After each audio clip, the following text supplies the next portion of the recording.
All right, everybody, we are going to start talking about the sales process here. We've got everything set up, it looks like. In the interest of keeping these pretty short, we are talking about the sales cycle and working through the sales process. Last week or 2 weeks ago, when we had our initial conversation, I kind of walked you through the model and how I look at this sales process. Let's talk about what a process is one more time. So, a process is a uniform series of actions designed to produce a specific outcome. We want a regimented process that is repeatable through everyone in your organization. The outcome in sales is that we want to close the sale, right?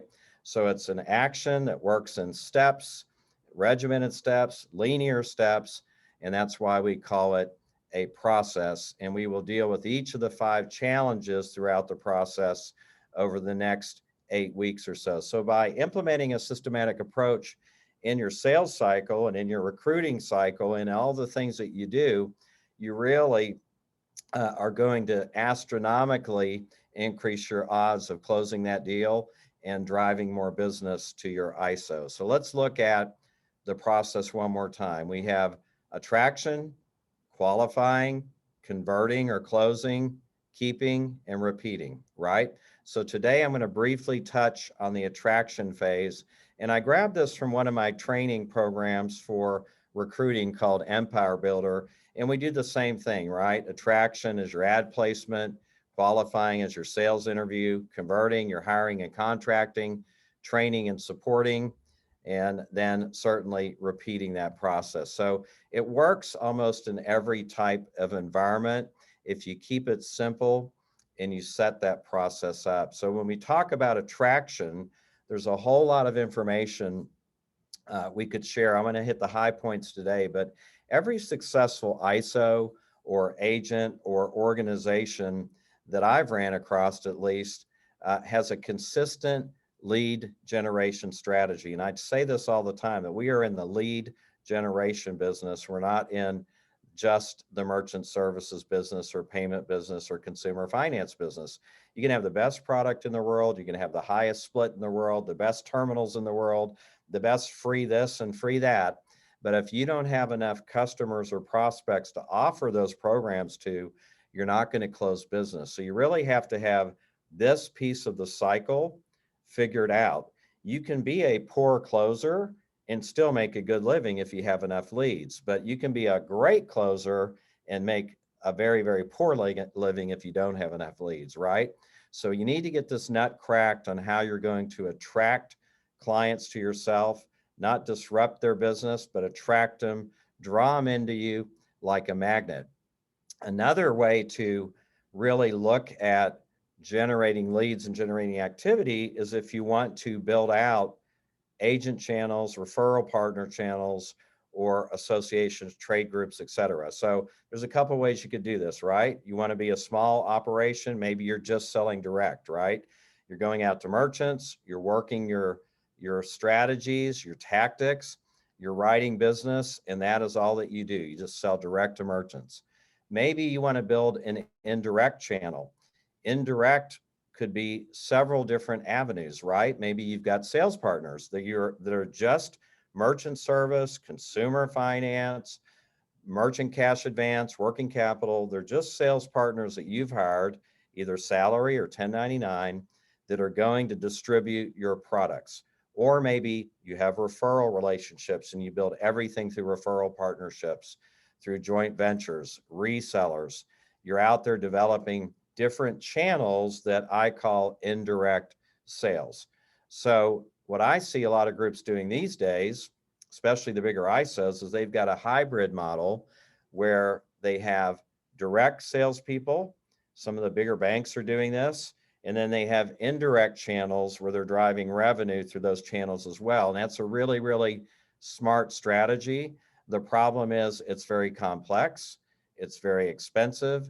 There's a lot that goes into it, especially when you're dealing with partners with bonuses and upfront commissions and terminals and residual management and accounting management, et cetera. So there's a lot that goes in to that type of model. So if you're not large enough, you probably want to focus on the direct sales model until you get to a point where you can start to hire reps, and you could certainly bring in some referral partners on that direct sales model. So what are some ideas for lead generation and the attraction phase, right?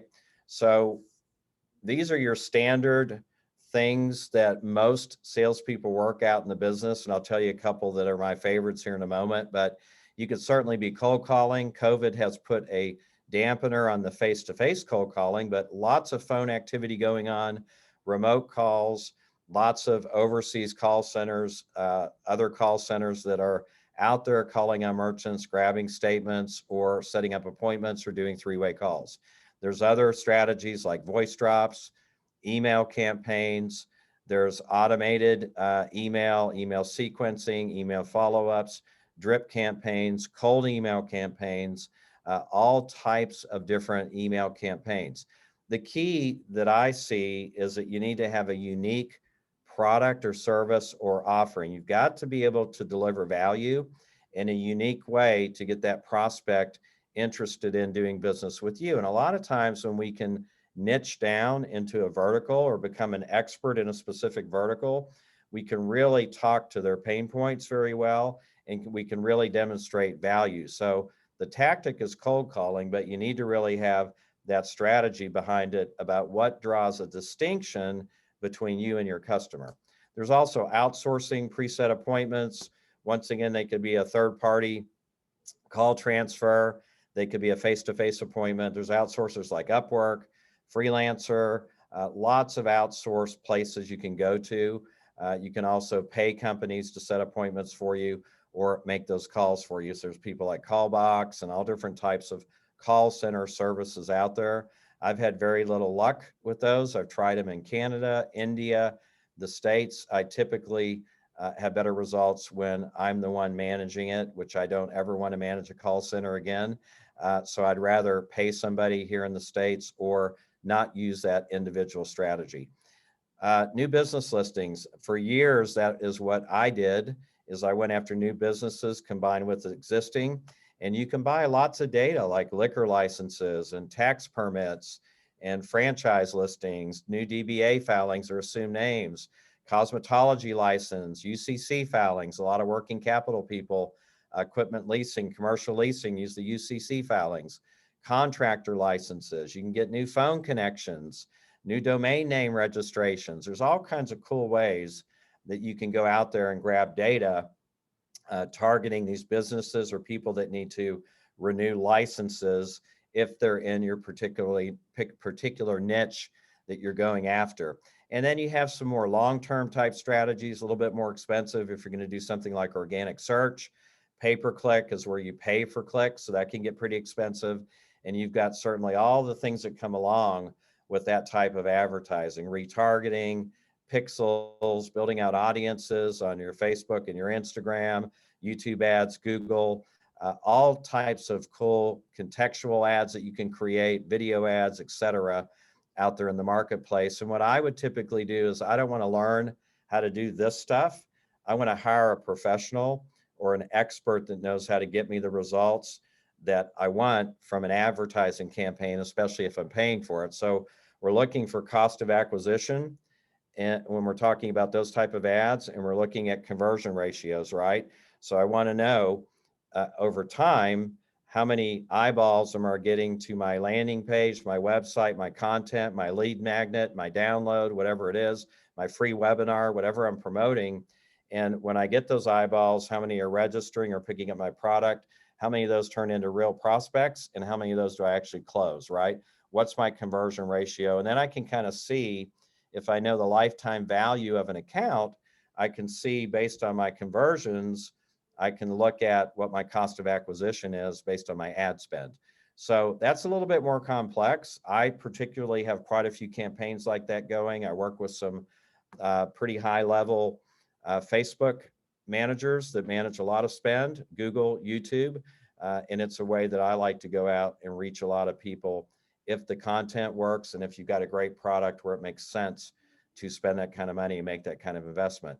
Certainly networking groups, they've been around forever, BNI, your chambers, your church groups, Online groups like Facebook groups are a great place. LinkedIn groups are a great place to go after that target audience, engage that audience, and really add value to the group, but also to bring in more clients and build up those relationships. And we're going to see this happening more now that COVID is kind of moving a little bit behind us. We're going to have more trade shows, more association shows, lots of trade group meetings. I think I was listening to the travel budgets for a lot of corporations are going to be expanded here in the fourth quarter. So we're going to see people getting back out, attending shows, and showing up at those events. And of course, strategic relationships that you can build with large groups is always a great place where you want to start and be. So some of my favorite lead sources, I like a program called D7 Lead Finder. You can pull down their info. It's very, very affordable. You can get like 5,000 leads a day. It's got their phone numbers, their emails, their domain name, where they're registered. Really, really good service. I use it for research. Leadfuse.com is another one. You can go to some of your historical places like D&B, Hoover's, Dun & Bradstreet, lots of different Sales Genie places that sell data.